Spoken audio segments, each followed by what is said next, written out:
Okay, everybody, it's we're in Belgrade, and It's cold. a cold night. It's cold. We have a really nice Airbnb right in the heart of the pedestrian zone, so we'll get to explore and find warmth when it gets too cold. We're not going to do our typical long stay, so this will be a 2.5 day stay? Yeah, it's a 3-night stay. 3-night stay here in Belgrade.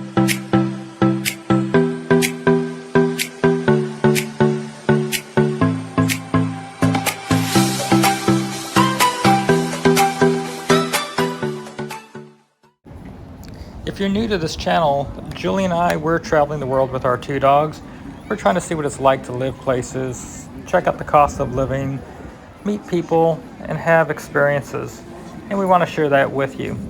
So if you're not subscribed, please do so now.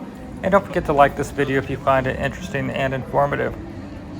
Today we're in Belgrade, and we're going to explore the area around the Airbnb that we're staying in. On this particular trip, we're only going to be staying for 3 days in Belgrade. Again, typically we do a 1 month to 3 month in location. We've been in Serbia for almost 2 months, and we've done quite a few videos. So if you haven't checked those out, take your time, take a look at our channel, our video selection, and check out our Serbia library. Morning in Belgrade, everybody. We're taking the dogs for a quick stroll. It's chilly.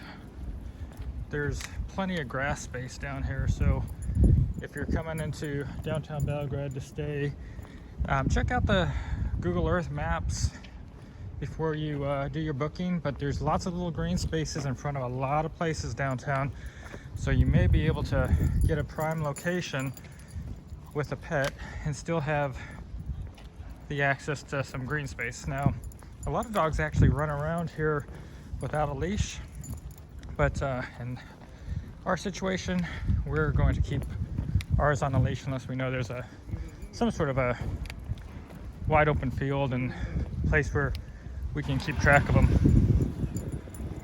Sirom, jedna pogačica I jedan štapić. So we're grabbing a quick lunch over here. Julie and I are both getting some sandwiches and a dessert, and it's 470 RSD, and that comes out to about $5 for us to have lunch here. A little bit less than $5 for us to get lunch from this little kiosk. And This is right and this Republic is Square. Yeah, right in Republic Square. So back over here, you'll see there's the statue. So it's right here in the heart of downtown Belgrade. We found going out to eat in Belgrade was quite affordable, especially when you put it towards Western standards. It is more expensive than many parts of Serbia, but when Julie and I would go out for lunch, we would probably come out with about a $10 to $15 bill, and if we were out at dinner, that might come out to somewhere around $20, $25 for the 2 of us. So here we had a large pizza, cauliflower soup for each of us, and tiramisu, which Julie cannot pass up a tiramisu. It's one of her favorite desserts. And throw in a couple cappuccinos, our bill came out to $20.45. We went out with another couple, and we had a couple beers, we had pizza, some pasta, and we had a really good time. And for 4 of us to go out and eat, it came out to just a little bit over $43 for 4 people. So it's quite affordable. Within about a 6 to 7 minute walk from the Airbnb that we're staying in, you had Kalemegdan Park, which surrounds the fortress here in Belgrade. It's known as the Belgrade Fortress. This fortress has been in action, has been in place since the 2nd century, and has been destroyed and rebuilt many times over between the 2nd century and the 18th century. It's quite an impressive fortress to go and explore. You feel like you're walking back in time and going into a Game of Thrones episode in some of the areas. Also, their views are quite magnificent, and the statues are just beautiful. It's really worth coming out and spending a day or two just to really appreciate this area. I feel like I just scratched the surface of my exploration, and it's a must when I come back to do a deeper dive into this fortress. I really appreciated every moment I had to explore this fortress on this afternoon. I really wish we would have had a little bit more time in Belgrade where the weather was decent. They've actually used part of this fortress as a museum where you can see displays of old Warsaw Pact era Soviet style equipment. And in other areas, they even put in tennis courts. So if you wanted to play tennis inside of an old fortress, you've got that capacity and that ability. It's an interesting use of space and keeping this fortress alive and part of the community. There's also different cafes and restaurants scattered throughout the fortress as well. Now, as I mentioned, I wish I had more time to spend in Belgrade. The time that we did have was actually cut quite short. We were hit with new COVID-19 restrictions, and most restaurants were closed with the exclusion of takeout. And we were hit with a cold weather front that made going outside to explore quite uncomfortable. So we will definitely be coming back and doing a deeper dive into Belgrade. But let's go ahead and take a look at where we stayed and this Airbnb. And let's also talk a little bit about the parking situation here. So this is our Airbnb on the edge of the pedestrian zone. We're on the top floor of this building, right next to where this flag is. And we're gonna go ahead and go on inside. Now we are on the 7th floor, but for North Americans, the 7th floor would technically be the 8th floor. What can be confusing here in many parts of Europe is the first floor, the ground floor, is considered 0. And so we will go from the 0 floor up. And this is actually a nice area, even though there's a little graffiti next door. Okay, so there's a ramp, so you can bring your wheel luggage up. It has a real old school elevator.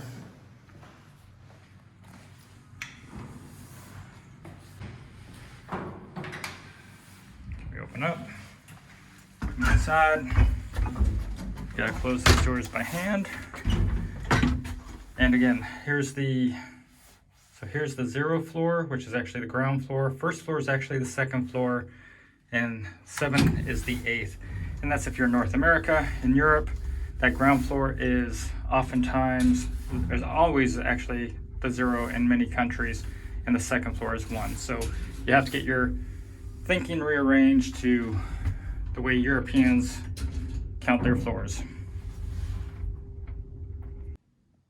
Okay, so we leave the elevator and directly to the right, this is our home right here.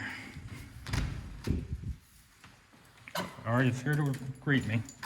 There's Taters.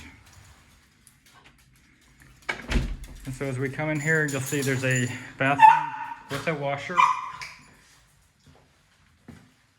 It's actually a pretty nice bathroom.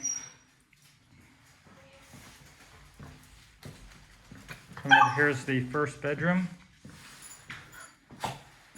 Has a vacuum in here, and there is an outside balcony. Gives you a nice view of down below and the pedestrian area.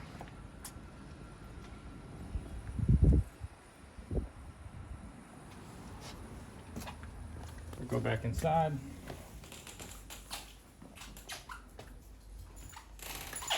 And this is pet friendly. The grass outside is great for the dogs. We come into this area here and into the next bedroom. See, there's 2 beds in here. Full-length mirror, so I could be in the video. And a nice sized living room area.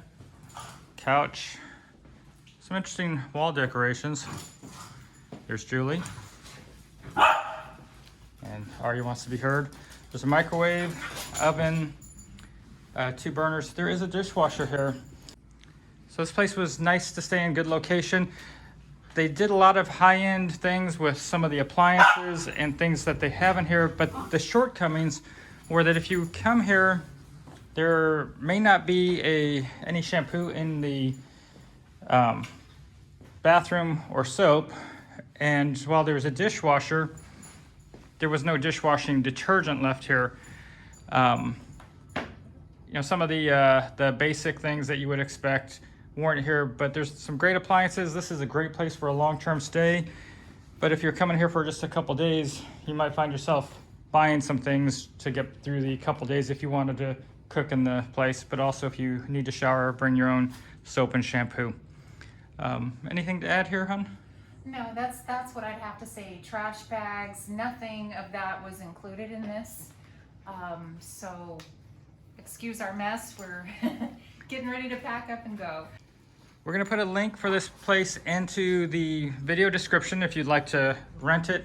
Now, when you message the person that has this listing, make sure you let them know you want to have the place Warren and Julie had, because this particular listing looks like it's a slightly different than the pictures of what we rented. This is a 2-bedroom, 1-bath, and the one that we rented on with the link that we're providing was a 1-1.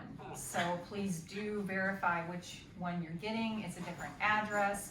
I'm assuming she upgraded us, and this is raw footage, guys. You have to deal with the fact that the dogs are very excited and know we're getting ready to do something.